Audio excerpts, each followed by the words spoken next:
There's no feeling more intense than starting over. If you deleted your homework the day before it was due, as I have, or if you left your wallet at home and you have to go back after spending an hour in the commute. If you won some money at the casino and then put all your winnings on red but it came up black. If you got your best shirt dry cleaned before a wedding and then immediately dropped food on it. If you won an argument with a friend and then later discovered that they just returned to their original view. Starting over is harder than starting up. If you're not ready for that, like if you've already had a bad day, then what you're about to go through might be too much. Feel free to go away and come back. I'll be here. Alright, thanks for coming with me on this trip. I'll understand if you have to take a break at any point. Just find a safe place to stop and quit the game. And don't worry, I'll save your progress, always, even your mistakes. This game is a homage to a free game that came out in 2002, titled Sexy Hiking. The author of that game was Jazzuo, a mysterious Czech designer who was known at the time as the father of B games. And B games are rough assemblages of found objects.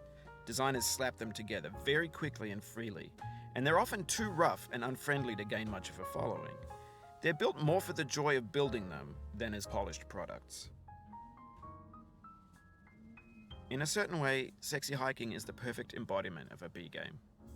It's built almost entirely out of found and recycled parts, and it's one of the most unusual and unfriendly games of its time. In it, your task is simply to drag yourself up a mountain with a hammer. And that act of climbing, in the digital world or in real life, has certain essential properties that give the game its flavor. No amount of forward progress is guaranteed. Some cliffs are too sheer or too slippery. And the player is constantly, unremittingly in danger of falling and losing everything. Anyway, when you start Sexy Hiking, you're standing next to this dead tree that blocks the way to the entire rest of the game. It might take you an hour to get over that tree, and a lot of people never got past it. You prod and you poke at it, exploring the limits of your reach and your strength, trying to find a way up and over. And there's a sense of truth in that lack of compromise. Most obstacles in video game worlds are fake. You can be completely confident in your ability to get through them once you have the correct method or the correct equipment or just by spending enough time. In that sense, every pixelated obstacle in Sexy Hiking is real. The obstacles in Sexy Hiking are unyielding, and that makes the game uniquely frustrating. But I'm not sure Jazzuo intended to make a frustrating game. The frustration is just essential to the act of climbing, and it's authentic to the process of building a game about climbing. A funny thing happened to me as I was building this mountain. I'd have an idea for a new obstacle, and I'd build it, test it, and it would usually turn out to be unreasonably hard. But I couldn't bring myself to make it easier. It already felt like my inability to get past the new obstacle was my fault as a player rather than as a builder. Imaginary mountains build themselves from our efforts to climb them, and it's our repeated attempts to reach the summit that turns those mountains into something real. When you're building a video game world, you're building with ideas, and that can be like working with quickset cement. You mold your ideas into a certain shape that can be played with, and in the process of playing with them, they begin to harden and set until they're immutable, like rock. And at that point, you can't change the world. Not without breaking it into pieces and starting fresh with new ideas. For years now, people have been predicting that games would soon be made out of prefabricated objects, bought in a store and assembled into a world. And for the most part, that hasn't happened, because the objects in the stores are trash. I don't mean they look bad or that they're badly made, although a lot of them are. I mean they're trash in the way that food becomes trash as soon as you put it in the sink. Things are made to be consumed and used in a certain context, and once the moment is gone, they transform into garbage. In the context of technology, those moments pass by in seconds. Over time, we've poured more and more refuse into this vast digital landfill that we call the internet. It now vastly outnumbers and outweighs the things that are fresh and untainted and unused. When everything around us is cultural trash, trash becomes the new medium, the lingua franca of the digital age. And you can build culture out of trash. But only trash culture. B games, B movies, B music, B philosophy. Maybe this is what digital culture is. A monstrous mountain of trash, the ash heap of creativity's fountain. A landfill with everything we ever thought of in it. Grand, infinite, and unsorted.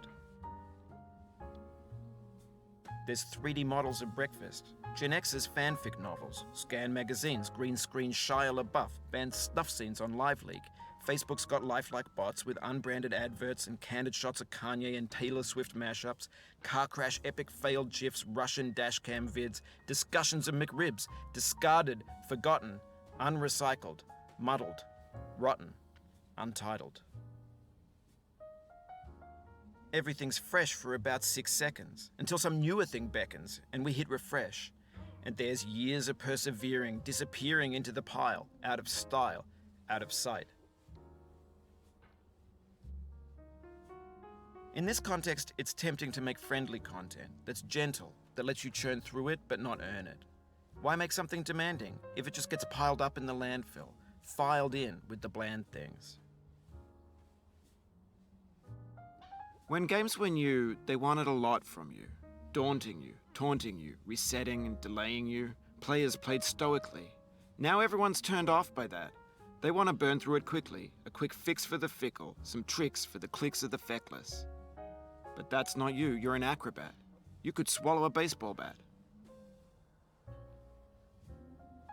Now I know, most likely you're watching this on YouTube or Twitch, while some dude with 10 million views does it for you, like a baby bird being fed chewed up food.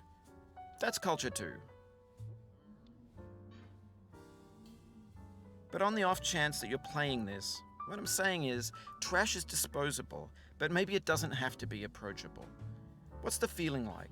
Are you stressed? I guess you don't hate it if you got this far, feeling frustrated. It's underrated. An orange is sweet, juicy fruit locked inside a bitter peel. That's not how I feel about a challenge. I only want the bitterness. It's coffee. It's grapefruit.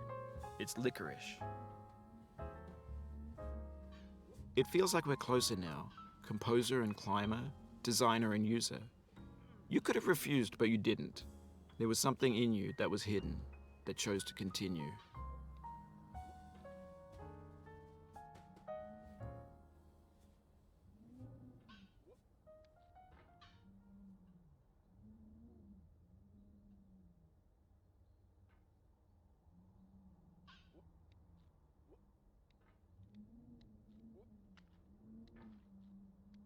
It means a lot to me that you've come this far, endured this much.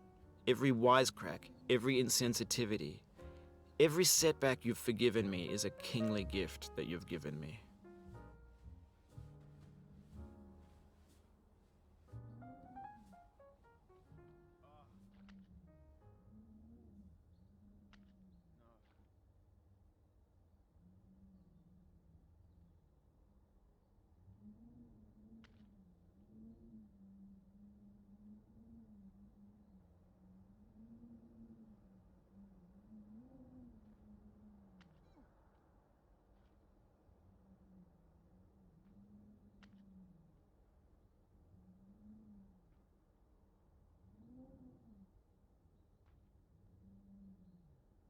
We have the same taste, you and I. It's not ambition, it's ambition's opposite. An obdurate mission to taste defeat. You'll feel bad if you win, so I put this snake in for you.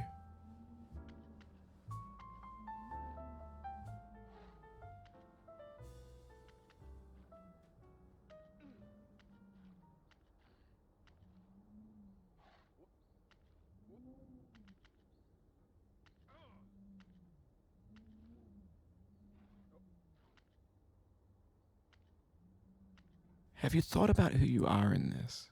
Are you the man in the pot, Diogenes? Are you his hand? Are you the top of his hammer? I think not. Where your hand moves, the hammer may not follow, nor the man, nor the man's hand. In this you're his will, his intent, the embodied resolve in his uphill ascent. Now, you've conquered the ice cliff, the platforms, the church and the rectory, the living room and the factory, the playground, the construction site, the granite rocks and the lakeside. You've learned to hike. There's no way left to go but up, and in a moment I'll shut up. But let me say, I'm glad you came.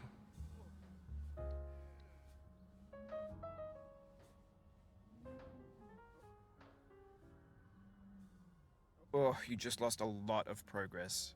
That's a deep frustration, a real punch in the gut.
I dedicate this game to you, the one who came this far.